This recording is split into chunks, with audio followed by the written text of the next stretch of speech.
It's cozy season, and nothing compares to wrapping yourself in a Minky Couture blanket. Luxuriously soft, perfectly warm, thoughtfully made. From movie nights to chilly mornings, Minky Couture turns everyday moments into pure comfort. Once you feel it, you'll understand why it's called the original best blanket ever. Visit minkycouture.com or a store near you and make this cozy season your softest one yet. This episode's sponsored by We Feed Raw. Have you ever actually looked at the label on your dog's food? Most dog food labels are a long list of things that don't look like food. Powders, starches, additives used to hold ultra-processed kibble together. At We Feed Raw, the label looks very different. High-quality meat, nutrient-rich organs, complete and balanced nutrition formulated by PhD nutrition experts. No fillers, no artificial preservatives, just real ingredients that support your dog's whole body health. That's why many pet parents see real changes after switching to We Feed Raw's fresh meals. If you want to feed your dog one of the healthiest diets possible, We Feed Raw makes it simple. Right now, new customers can get 40% off their starter box plus free shipping. Visit We Feed Raw at wefeedraw.com to get started today. Robots Radio. Games, lore, stories, community. Just press play.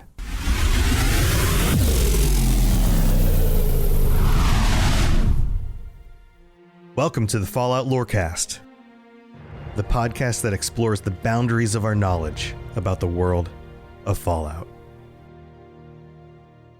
At this point, it's kind of amazing to me how often I get asked about Fallout 76. People will either message me directly or bring it up in conversation or jump on the Discord and post something saying something like, "Convince me to play Fallout 76," or "Is this game worth playing yet?" It's amazing to me. A lot of these people, I assume, have listened to my show. They've heard, even in the earlier episodes, that I was enjoying playing the game.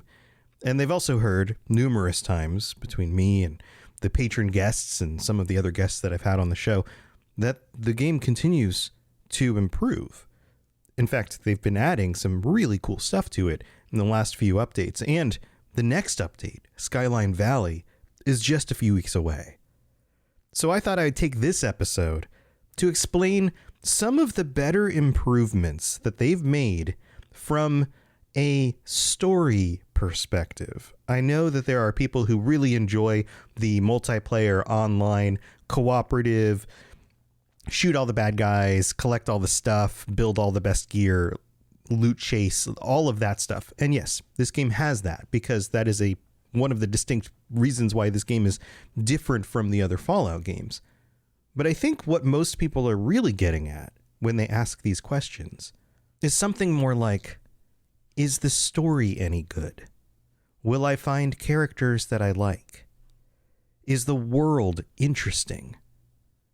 So I want to answer some questions about that and give you some reasons why I think Fallout 76 quests are improving.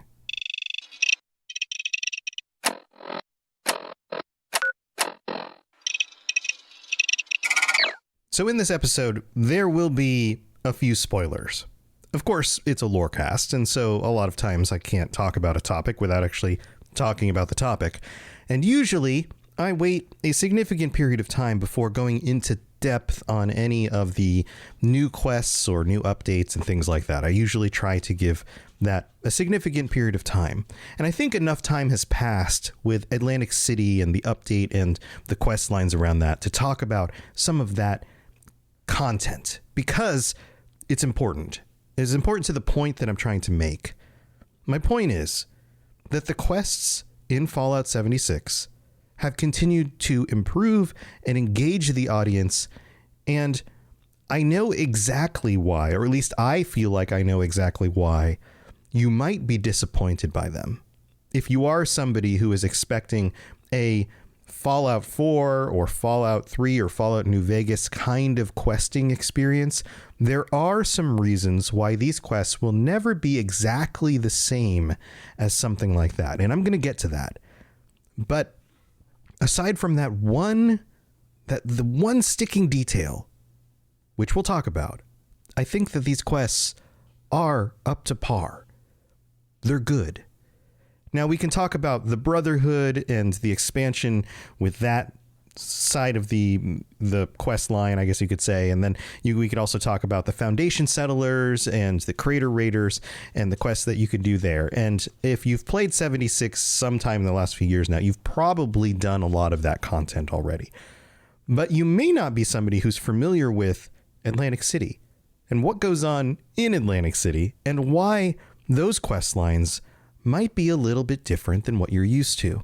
So first of all, I want to talk about the Devil's Blood questline, the sins of the father, because this is, I think, one of the big examples to me of the, I guess you could say, the developers really starting to hone in on what makes a Fallout quest feel like a Fallout quest, and how to incorporate some of the updates that they had made with these expeditions that took you off the map to another map somewhere and kind of tie that back to the main map, which I think is a preliminary step to what we're getting in Skyline Valley, where we actually have a real extension of the map.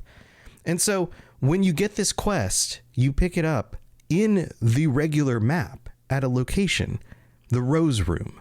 This is one of those old buildings that still stands, and you can find it in the map. It's kind of towards the center, up a little bit north, and there will be a quest that pops at some point that kind of heads you over in that direction. And when you get to the Rose Room, it's an interesting location. You walk into the building, and it looks like a little piece of Atlantic City.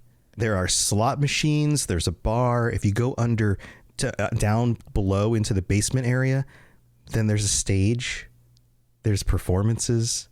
This feels like a little bit of Atlantic City moved into Appalachia. And there's a reason for that. This place was created by the Russo family. Evelyn Russo was a performer. And when you get there, you find out that she's performing. This is the opening night, and she's going on stage. And then, of course, things don't go to plan, at least not for Evelyn and her family. You also meet some of these other characters, and I'm not going to take you step by step through the quest line, but I do want to point out some of the parts of this that make it feel like something truly Fallout. Very quickly, you meet these other characters, and they all have very clear personalities, motivations. The voice acting is actually very good. The over-the-top Evelyn, who sounds like this performer who's, so stressed with the world, and then her children. And this quest line focuses a lot on Abby, the daughter of the family, who is suffering an addiction to Devil's Blood. This is a new drug that has been designed based around, and we find out eventually later, a monster's actual blood. We learn about the Russo family and their harvesting of the Blue Devil's blood, and these are creatures that we come across in this quest line and in the game, and exactly how terrible this drug is, how rough this addiction is. It's described by another one of the characters, one of the high rollers that you come across in Atlantic City, as a horrifyingly glorious trip, creating a feeling of reaching out for a life that had been kept from him, but not quite grasping it. It's seemingly immediately addictive, and Addictol can't cure it. That is our go-to for when you take too much in the game and you've decided to buff yourself up, but then you don't want to deal with the addictions. You have to have some Addictol with you. But this doesn't respond to that. It is a more nefarious kind of drug, and Abby is addicted.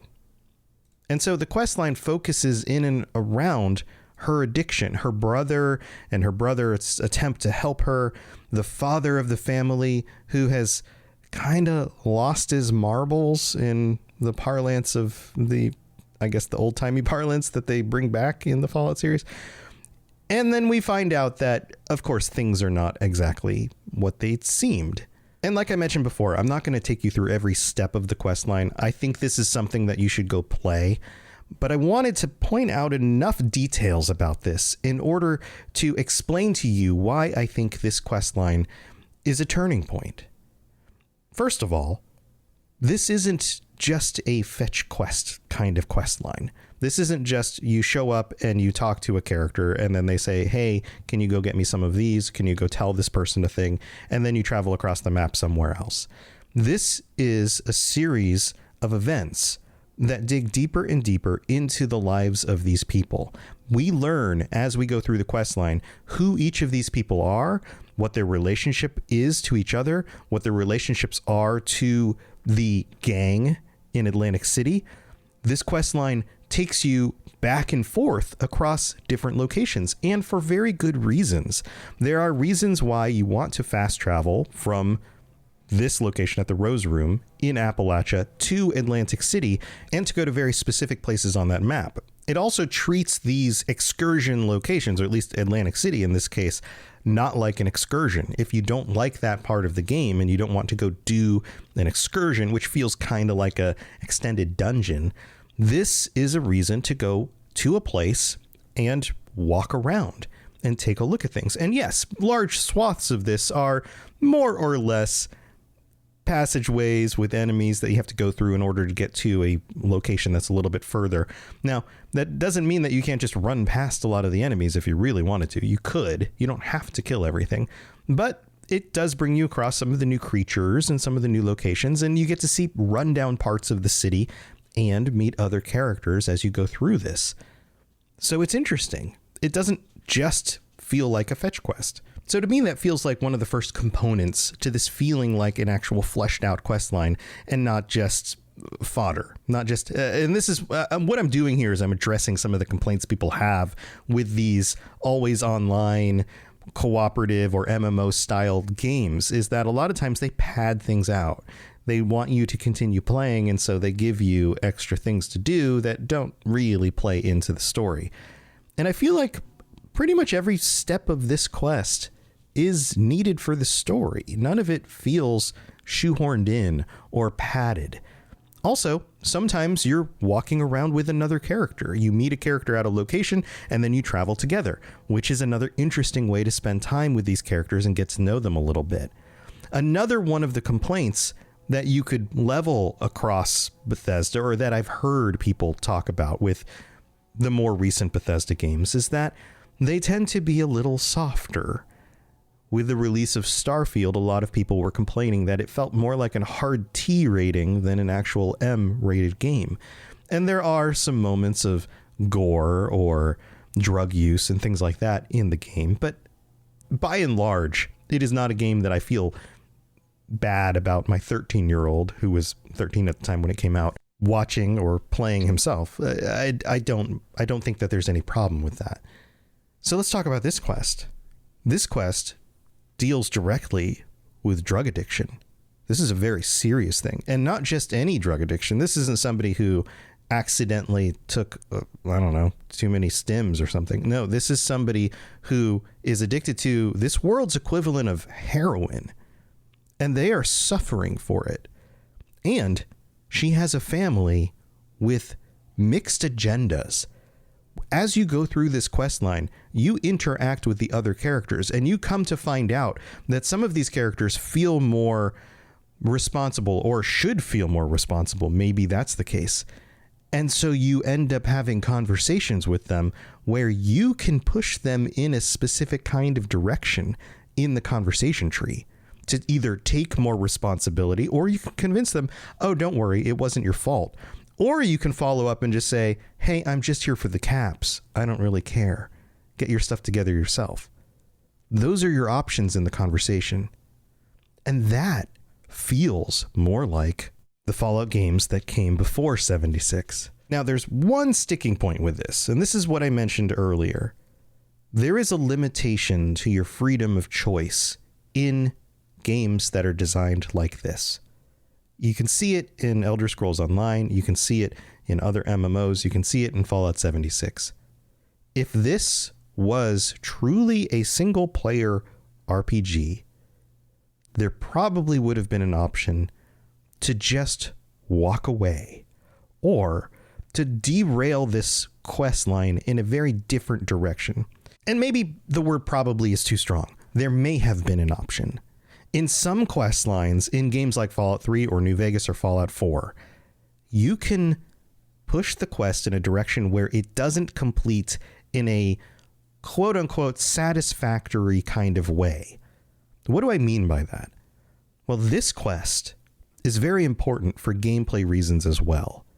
In order to unlock some of the plans that you definitely want to have in the game, in order to unlock basically the civil engineer armor, torso and limbs and legs and all of that stuff, along with the Jersey Devil plushie. But in order to get that stuff, you have to go through this quest.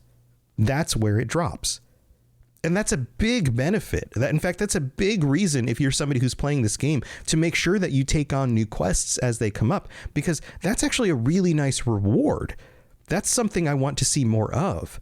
But at the same time, that's a double-edged sword. When you put good, high-quality rewards that most players should have access to behind a quest line, then you also have to make sure that you can finish the quest line in a way that hits some sort of conclusion and makes sense and is roughly similar for everybody. So although you can decide to follow through with the conversations at the end of this and just kind of be a hard ass and just be like, yeah, well, you guys figure it out. I'll just take my caps and go and complete the quest. It doesn't allow you to push the boundaries of this quest line in a really sideways direction.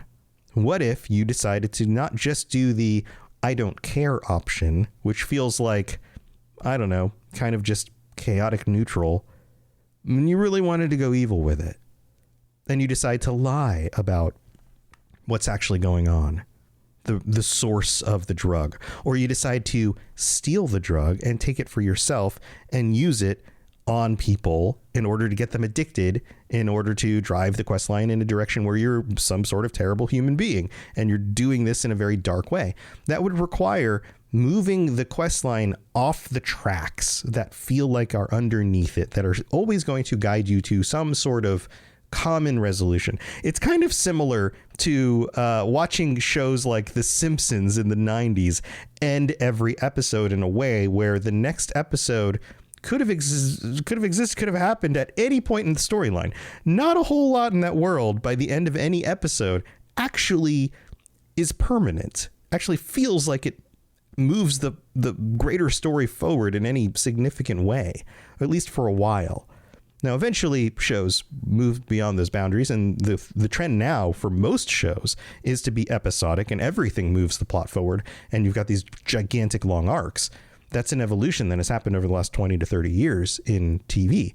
This feels like it's not exactly the same thing. So don't draw an analogy here that I'm not trying to make. The analogy I'm trying to make is this is a style of quest, just like those are a style of episode, that allow the world to be a little bit more open and even for multiple players who are in it all at the same time. Here's another example. In Fallout 3, you have the ability to nuke Megaton. Everybody remembers this quest line because when you decide not to go down that path, everything seems like it's going to plan. The city continues to exist. You can go talk to everybody in the city. You can have locations that you are very familiar with in that city. You can have your own apartment in that city. But if you decide to go down the path of nuking Megaton, there's not a turn somewhere in that quest that goes, oh, our plan got foiled, the bomb didn't work, the city still gets to exist, even though you had bad intentions. No, the city gets removed from the map. That is the sort of thing I'm talking about here. Now, I'm not saying that Atlantic City would get removed from the map, but what I am saying is because of the limitations of online play, you can't have extreme differences in the way that quest lines will play out. So what I'm saying is this feels like it's in that range of, well, it needed to wrap up in at least a similar sort of way, depending, regardless, I guess, of what you specifically chose. That's where we're at with this. And that's a little bit of a disappointment. But at the same time, I do feel like they gave you a lot of options with how you can handle the conversation, how the characters react, and one other thing, which I think is important. But we have to go thank our patrons. We'll be right back. time for that spring reset. I'm taking a look at everything in my closet and figuring out that, oh no, this absolutely needs to go. And it's about time I replace things so that my clothes aren't older than my 15-year-old. Now you might think that they lasted that long because they were well made, but no, they're in terrible condition.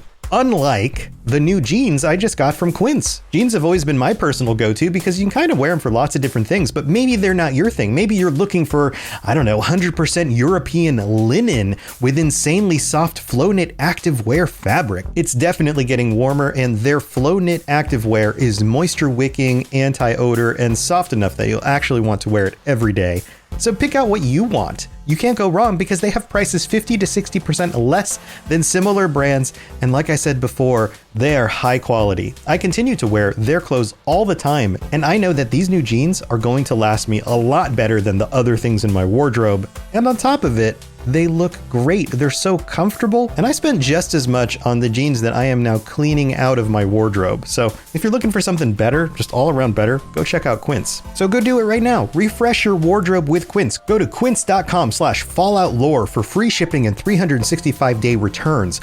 Now available in Canada too. Go to quince.com/falloutlore for free shipping and 365-day returns. Quince.com/falloutlore. It's cozy season, and nothing compares to wrapping yourself in a Minky Couture blanket. Luxuriously soft, perfectly warm, thoughtfully made. From movie nights to chilly mornings, Minky Couture turns everyday moments into pure comfort.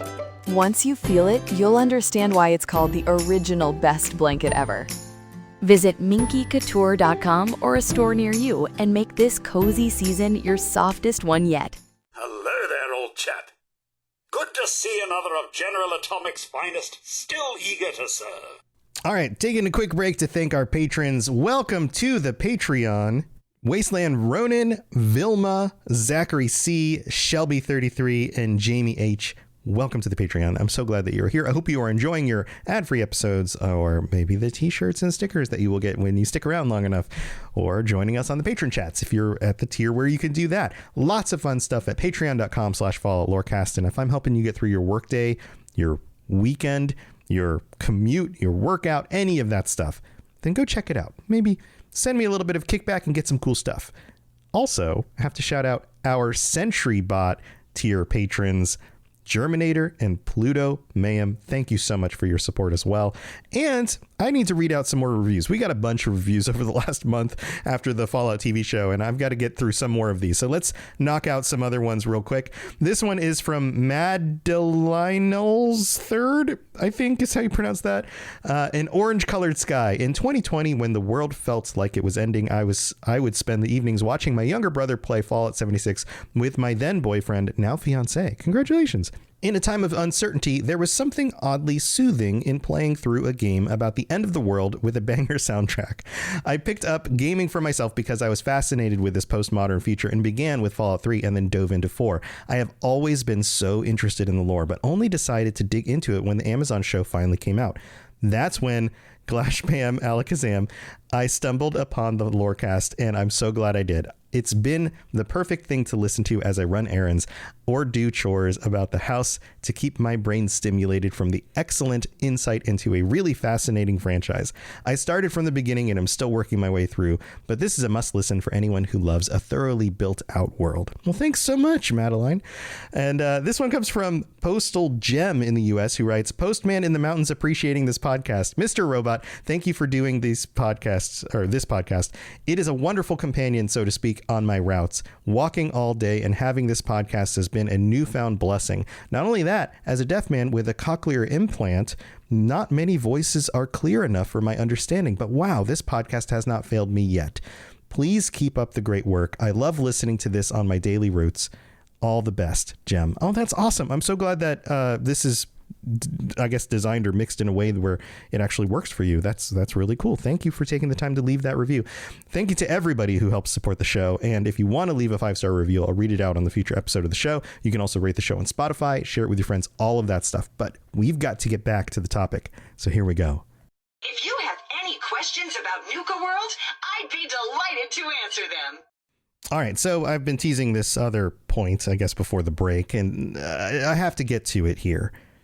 I mentioned earlier that people think that Bethesda has gone soft, that they have strayed away from difficult topics, from dark topics, and the kinds of things that we enjoyed in some of their earlier games, or at least the earlier games in the Fallout series that they produced, in Elder Scrolls and that kind of thing. But this quest line is about heavy drug addiction. This is a thing that, at least in the United States, you probably have met someone, at least, if not struggled with some sort of addiction yourself. This is something that touches everybody. And the concept here is that they're taking this devil's blood, the blue devil's blood, and using it to create a drug that is extremely addictive for their own financial gain, the gang's financial gain in Atlantic City. And in doing this, got one of the gang leader's daughters addicted, and he has to deal with the fallout from that. And pun not intended, but you get where I'm going here. This is a serious, real issue. This isn't just some mustache twirling villain with some sort of plot to kidnap the good guys, or you get where I'm saying. This is a real issue, and it's dark. And the decisions that you get to make, in fact, the conversations that you get to have later on in this quest line, where you can challenge their decision making and the responsibility that they do or do not feel for the events that have transpired here. That's all part of it as well. This is a dark quest. And because of that, it feels like the other games. It feels more like the other games, except for that one sticking point. I wish you could actually vary a little bit more on where you go with this quest line. And I think that there are ways that they can probably do that. I think if they focus a little bit more on the variations that you can choose, and maybe even turning the quest in a direction where you can't play through everything, you can make there's got to be a name for this in game design, a decision where you rule out some of the quest chain in order to pick a different option. And I get that they want everybody to be able to play through everything. This is an online game. It's not that easy to make a new character and get all the way back up to that point where you can make that decision on that specific quest line. Although, is it that difficult? Is it so much of a hindrance that people wouldn't make another character and play through it? What if some of the things that you collect get actually shared across your entire account rather than individually for your character? Maybe that would open up the quest lines a little bit more, or the potential for the quest lines a little bit more. I don't know. I think maybe this is a question for the devs. If you're one of the developers and you're listening to this, let me know. Am I wrong? Are these constrained for reasons that I'm incorrect about? Or are there openings that I just haven't seen in these quest lines that actually do make them feel more open? Do you notice that there are similarities and differences between quests like this and quests from the other games? Or is this something I'm just imagining? Let me know. Now, the episode's not done yet. Don't go anywhere. There are reasons why I think this quest is a good sign for what we are getting in Skyline Valley. So what are we getting in Skyline Valley? Well, I haven't myself opened up the PTS and gone through the quests. I'm saving that for when the drop actually happens, probably later this month. But we do know some things. First of all, the map has been expanded. They've made a real update to the actual map, not just in another location that you're going to. And in that location are something like 20 something new little locations, the points of interest, places to go, places to talk to people or find things or discover new monsters. The location feels very fleshed out, and like much of the Fallout 76 map, which is one of its really strong suits. You have different dynamic situations. You've got different biomes. The map is very diverse, and this continues to add to that. There's a dark, ominous sky with lightning strikes, and the world in this part of the map looks very unique and different, and is very designed, from what I've heard or read about, around real locations, just like the rest of the map. They're taking actual real locations from the Shenandoah Valley, like Skyline Drive and some of these other locations, Skyline Valley, you get the combination of words there. And they're building out another real, quote unquote, real place that you can go and see things and how they are similar to places that we might have been and yet different in the Fallout universe. All of that is awesome. But the most important thing to my point here is that we are getting other quest lines with characters and people in this part of the map that are going to play out in probably very interesting ways. The writing has been improving, and in Skyline Valley, we will be meeting a group of ghouls. I believe they're from Vault 63. And they're not exactly like any ghouls that we've met before because they are electrically charged, which sounds super crazy. But I'm excited to see what that is actually like. I mean, we have glowing ones. We've got some weird ghouls. We have weird mutated creatures. Why not some that are permanently electrically charged because of the storm? And we have another vault. This is exciting. Vault 63. We get to discover what actually went on at this vault. Did the events that played out in this vault change the atmosphere and the weather in this part of the world? How does that work? It's also been said that the main character that you deal with in the vault, the overseer of this vault, is a ghoul. He's one of these electric ghouls named Hugo Stoltz. And Hugo was a former board member at Vault Tech.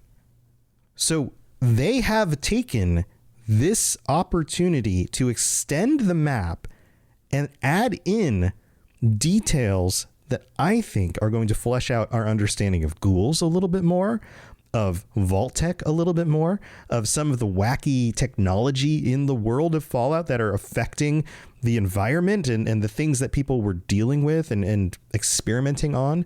A location that is based on a real world location and yet changed in ways that are interesting and new.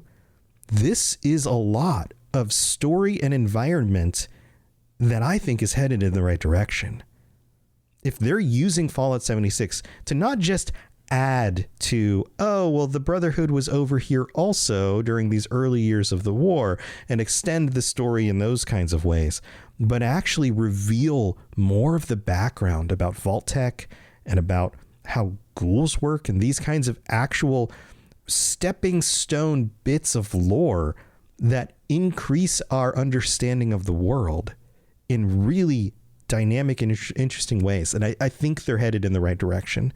And that's why I did this episode. I wanted to take you through the quest line that is probably the most recently written one, I'm pretty sure, out of the whole thing before this update, to say, okay, what are they doing and how will this play into future updates? So my prediction is that the story in Skyline Valley will be 100% worth doing.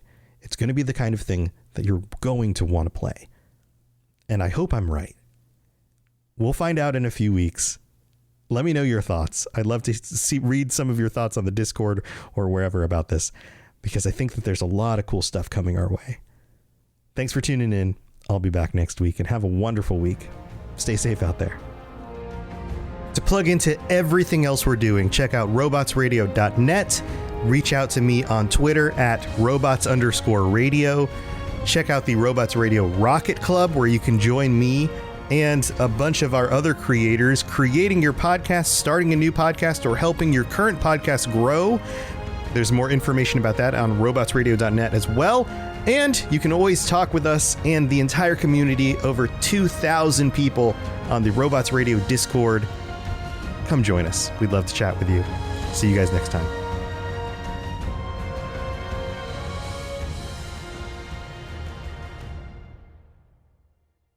It's cozy season, and nothing compares to wrapping yourself in a Minky Couture blanket.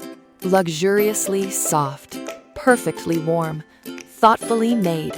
From movie nights to chilly mornings, Minky Couture turns everyday moments into pure comfort. Once you feel it, you'll understand why it's called the original best blanket ever.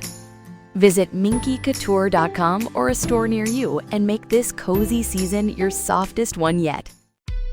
When you buy LG, you get so much more than just an appliance. You get more done, more cost savings, more peace of mind, and more control. Because LG appliances are designed to do more. Like washers and dryers with AI tech to take out the guesswork, refrigerators that fit in tight spaces and keep food fresher longer, or ranges with precise induction cooking and easy cleanup built in, all with the style you want and reliability you can count on, so you can get more from your home every day. LG Appliances. So much more. Make life easier with LG. See the latest models and savings now at LG.com.